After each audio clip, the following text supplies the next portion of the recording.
नमस्कार दोस्तों, स्वागत है आपका मेरे इस चैनल पर। आज हम आपको कुछ ऐसी कहानियों के बारे में बताएंगे जिनमें लोगों ने अपनी असफलताओं को ही अपनी सबसे बड़ी ताकत बना लिया।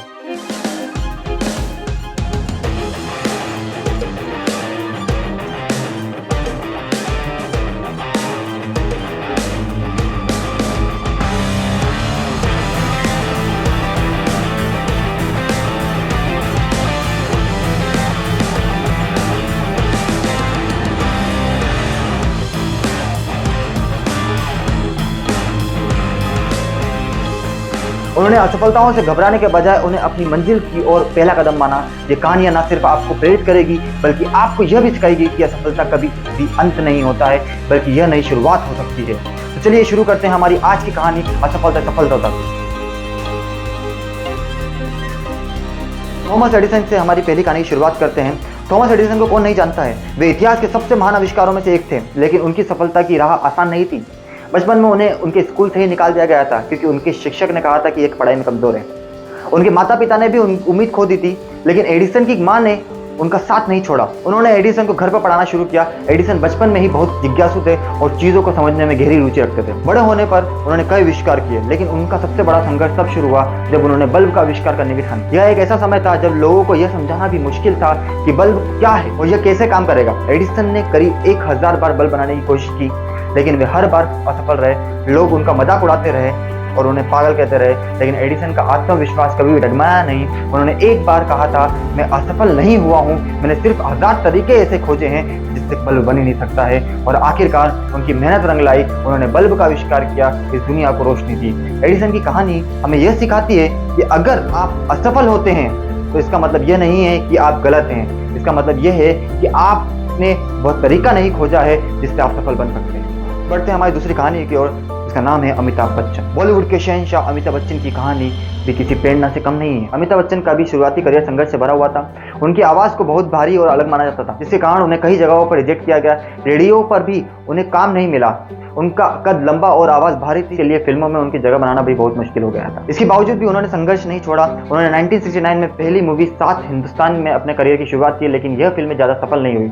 इसके बाद उन्होंने कई फिल्मों का रोल किया, लेकिन सफलता उनके कदमों से कोसों दूर थी। तब एक समय भी आया जब उन्होंने मुंबई छोड़कर वापस जाने का मन बना लिया, लेकिन उनके संघर्ष और धैर्य का नतीजा 1973 में फिल्म जंजीर के रूप में आया। यह फिल्म उनकी किस्मत बदलने वाली साबित हुई और उन्हें बॉलीवुड का एग्री यंग मैन कहा जाने लगा। जब तक बैठने को न कहा जाए शराफत से खड़े रहो। ये पुलिस स्टेशन है, तुम्हारे बाप का घर नहीं लगा। इसके बाद उन्होंने कई हिट फिल्में की। वे इंडस्ट्री के सबसे बड़े सितारे बन गए, पर उनकी असफलता यहीं खत्म नहीं हुई। 2000 के दशक में शुरुआती में अमिताभ बच्चन की कंपनी ABCL की बुरी तरह से घाटे में चली गई। वे लगभग कर्ज में डूब गए थे। उनके पास कोई भी काम नहीं था, लेकिन उन्होंने कभी हार नहीं मानी। उसी समय कौन बनेगा करोड़पति के होस्ट के रूप में उनको काम मिला, जिसने न सिर्फ उनके करियर को बचाया बल्कि उन्हें एक नई पहचान दी।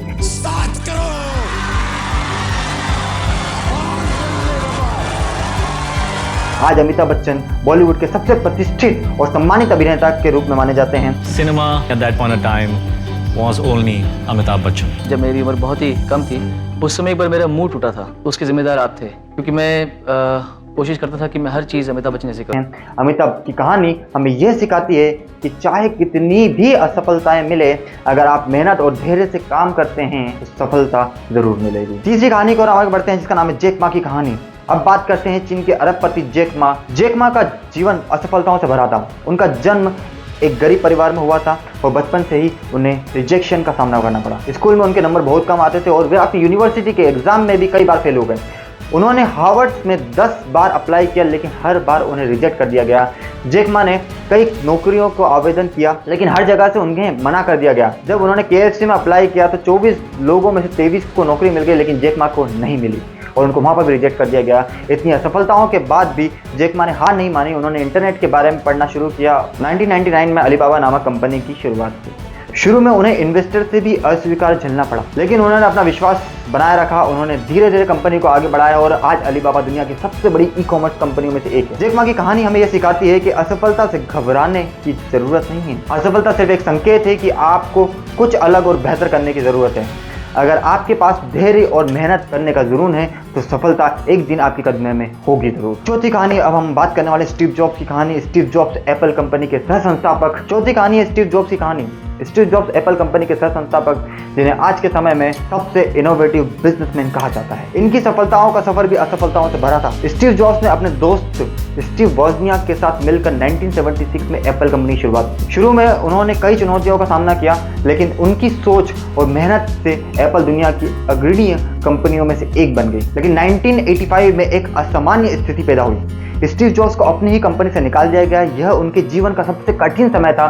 एक समय वह व्यक्ति जो एप्पल का चेहरा था उसी कंपनी से बाहर निकल गया, पर उन्होंने इस असफलता को अपनी ताकत बना लिया। स्टीव ने पिक्सार और नेक्स्ट जैसी कंपनी की शुरुआत करी, जो आगे चलकर बहुत सफल साबित हुई। बाद में एप्पल ने फिर से उन्हें वापस बुलाया और उनकी अगुवाई में एप्पल ने आईपैड, आईफोन और आईपॉड जैसे क्रांतिकारी उत्पादकों का आविष्कार किया। आज एप्पल दुनिया की सबसे इनोवेटिव कंपनी में से एक मानी जाती है और स्टीव जॉब्स का नाम हमेशा के लिए इतिहास में दर्ज हो गया है। स्टीव जॉब्स की कहानी हमें यह सिखाती है कि असफलता कभी भी अंत नहीं होती है। यह एक नया अवसर है जो आपको और भी बड़ी सफलता की ओर ले जा सकता है। पांचवी कहानी रतन टाटा की कहानी है। भारत के सबसे सम्मानीय उद्योगपति रतन टाटा की कहानी भी असफलताओं से प्रेरणा लेने के लिए एक मिसाल है। रतन टाटा ने अपने करियर में कई उतार चढ़ाव देखे। एक समय जब उन्होंने टाटा नैनो कार प्रोजेक्ट की शुरुआत की तो ये उम्मीद थी कि यह दुनिया की सबसे सस्ती कार बनकर इतिहास रच देगी, लेकिन कार की गुणवत्ता और कीमत को लेकर आलोचना हुई और नैनो प्रोजेक्ट असफल हो गया। उस असफलता से टाटा ग्रुप ने बहुत बड़ा झटका लगा, लेकिन रतन टाटा ने कभी भी हार नहीं मानी। उन्होंने टाटा ग्रुप को एक नई दिशा दी और कई बड़े सौदे किए, जिसमें सबसे बड़ा महत्वपूर्ण था जैगुआर और लैंड रोवर का अधिग्रहण करना। उनके नेतृत्व में टाटा ग्रुप ने वैश्विक स्तर पर अपनी पहचान बनाई और यह साबित कर दिया कि असफलता सिर्फ एक छोटा सा अध्याय है, पूरी कहानी नहीं है। रतन टाटा की कहानी हमें यह सिखाती है कि जब आप असफल होते हैं तो यह आपको अपने काम को और भी बेहतर तरीके से करने का मौका देता है।